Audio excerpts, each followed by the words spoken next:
Tambah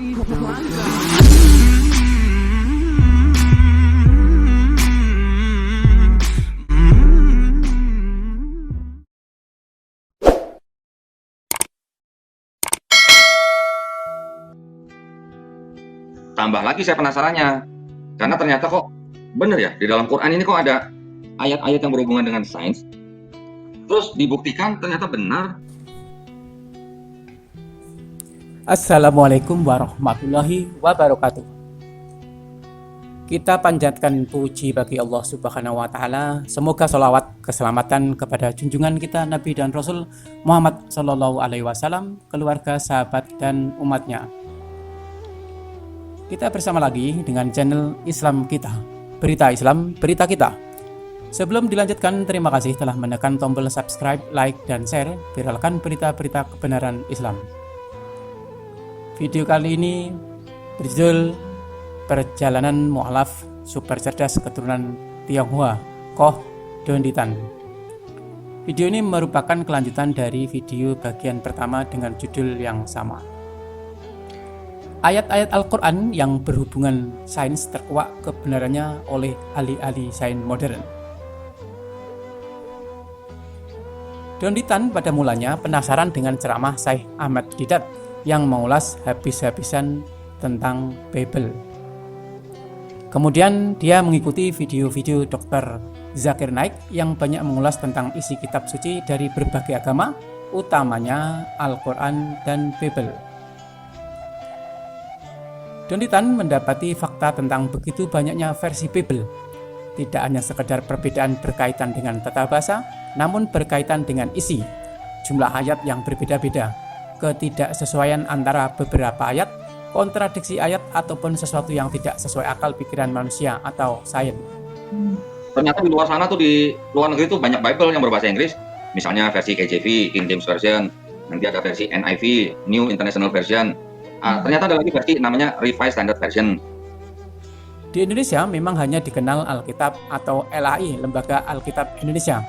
Namun yang beredar di luar sana ada berbagai macam varian Bible dalam bahasa Inggris, misalnya versi KJV, King James Version, NIV, New International Version, atau versi RVS, Revised Standard Version.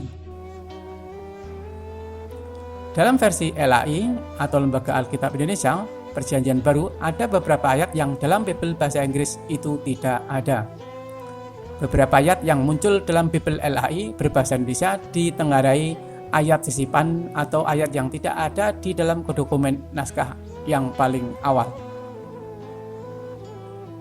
Sedangkan semua kitab suci Al-Quran yang beredar isinya sama, bahkan tidak ada perubahan dari abad ke abad, tidak ada kontradiksi, serta sangat berkesesuaian dengan sains dan ilmu pengetahuan modern.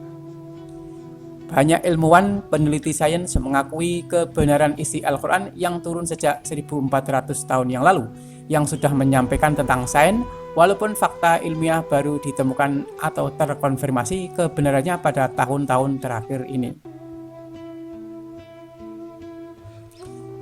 Meragukan kemurnian Bible dan meyakini informasi kebenaran dalam Al-Quran membuat Donditan beralih menjadi Muslim dan tetap melanjutkan ketertarikannya dengan menganalisa fakta-fakta apa saja yang terjadi di dalam kitab suci baik Al-Quran maupun Bible, kemudian menyampaikan melalui media sosial.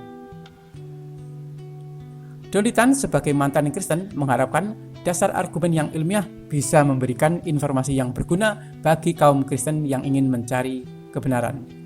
Seperti apa yang disampaikan oleh seorang ahli embriologi dunia, Dr. Keith Elmore, MSc, PhD, FIAC, FSRM. Dia sebagai Presiden AACA, American Association of Clinical Anatomy, pada tahun 1989 sampai 1991. Bukunya profesor ini dipakai di seluruh universitas kedokteran, khususnya mengambil spesialis embriologi, sampai akhirnya profesor ini diundang ke Arab Saudi, membuat pernyataan bahwa tidak mungkin Nabi Muhammad mengarang ayat ini. Ternyata proses-proses itu dikonfirmasi oleh Bapak embriologi dunia yang namanya Profesor Keith Moore. Ahli di bidang embriologi dan anatomi ini menulis bersama Profesor Arthur F. Daley clinical oriented anatomy dan menjadi literatur berbahasa Inggris paling populer sebagai buku kedokteran pegangan di seluruh dunia. Profesor Kate Elmore kaget saat membaca proses penciptaan manusia yang disampaikan oleh mahasiswanya yang diambil dari Al-Quran. Komentarnya, tidak mungkin ayat ini ditulis pada masa 7 abad Masehi. Apa yang terkandung di dalam ayat tersebut adalah fakta ilmiah yang baru diketahui oleh ilmu pengetahuan modern, jawab sang profesor. Bunyi ayat tersebut, dan sesungguhnya kami telah menciptakan manusia dari suatu saripati berasal dari tanah. Kemudian kami jadikan saripati itu air mani yang disimpan dalam tempat yang kokoh atau rahim. Kemudian air mani itu kami jadikan segumpal darah. Lalu segumpal darah itu kami jadikan segumpal daging, dan segumpal daging itu kami jadikan tulang belulang. Lalu tulang belulang itu kami bungkus daging. Kemudian kami jadikan dia makhluk yang berbentuk lain. Maha suci Allah, pencipta yang paling baik. Terjemahan Quran Surat Al-Mu'minun ayat 12-14. Tahap awal penciptaan janin disebut sulalah, dimulai dari saripati mani. Manusia diciptakan dari saripati air yang hina atau air mani, bukan dari seluruh mani yang keluar dari suami istri, hanya dari bagian yang sangat halus. Itulah yang dimaksud dengan sulalah. Kemudian air mani itu kami jadikan segumpal darah atau alaqah. Alaqah diambil dari kata alaqah, yang artinya sesuatu yang membeku, tergantung atau berdempet, sebagai sesuatu yang bergantung di dinding rahim.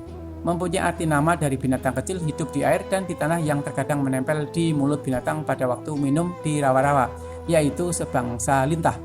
Bentuk janin fase ini mirip dengan lintah. Mudghah, segumpal daging. Dalam ayat 14 juga dijelaskan tentang mudghah. Alaqah, segumpal darah, berubah menjadi mudghah, segumpal daging, dan bisa juga bermakna sesuatu yang dikunyah. Ketika sperma pria bertemu dengan sel telur wanita, intisari bayi yang akan lahir berbentuk sel tunggal atau zigot dalam ilmu biologi, berkembang biak dengan membelah diri hingga akhirnya menjadi segumpal daging.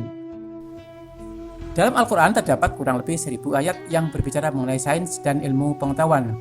80% dari ayat tersebut telah dibuktikan kebenarannya oleh para ilmuwan yang berkompeten di bidangnya. 20% yang lain saat ini belum ada pembuktian apakah benar atau salah. Seiring berjalannya waktu, nanti akan ada ahli-ahli yang membuktikannya, mungkin terbukti 100 tahun lagi atau 25 tahun lagi. Pada saat ini, kurang lebih ada 80% yang sudah terbukti benar menurut ilmuwan-ilmuwan yang sudah membuktikan dengan metode-metode ilmu pengetahuan yang mereka punya gitu ya. Menurut ilmu probabilitas, jika 80% sudah terbukti benar, artinya kemungkinan besar 20% yang lain itu akan terbukti benar. Begitu takjubnya dengan Al-Quran, Don Ditan juga mencoba lebih dalam mempelajari ulang Bible, menemukan kesalahan dalam kitab suci untuk meyakinkan agar dia benar-benar akan tinggalkan keyakinan tersebut. Selain daripada saya mempelajari keajaiban Quran, saya juga dalam tanda kutip nih saya mempelajari ulang Bible saya gitu. Kesimpulan yang ditarik oleh Don Ditan pada saat itu, ternyata dalam Bible memang masih ada beberapa sisa-sisa firman Tuhan, ada pesan-pesan yang dibawa oleh nabi-nabi terdahulu. Pernyataan tentang Shema Yisrael Adonai Eloheinu Adonai Ahad, dengarkanlah Israel, Tuhan kita adalah Tuhan yang satu. Kalimat yang sama dalam Al-Quran, Qul huwallahu ahad, artinya katakanlah Tuhan itu Esa. Masih ada sisa-sisa firman Tuhan yang memang berasal dari pencipta. Contohnya, misalnya Shema Israel ya, Shema Israel Adonai Eloheinu Adonai Ahad. Bible ditulis oleh kurang lebih 40 orang dengan berbagai latar belakang, suku, budaya, lokasi, bahasa yang berbeda. Jadi Bible ini merupakan kumpulan dari tulisan-tulisan yang dijadikan satu. Lalu disebutlah Biblos atau kumpulan buku-buku. Ternyata terdapat kesalahan tulis ya. Kemudian juga ada kesalahan terjemahan. Kemudian juga ada kontradiksi. Kemudian juga ada kesalahan sains. Tulisan satu dengan yang lain mempunyai potensi perbedaan sudut pandang yang menyebabkan perbedaan redaksi, bahkan perbedaan makna dan artinya, belum lagi jika kemudian diterjemahkan terdapat kesalahan tulis dan terjemahan itu sendiri. Itulah mengapa ada beberapa ayat yang kontradiksi, termasuk ada ketidaksesuaian dengan sains. Jika dikembalikan kepada kitab yang lebih tua, misalnya kitab Tanah miliknya bangsa Yahudi, ternyata juga mempunyai penafsiran yang berbeda.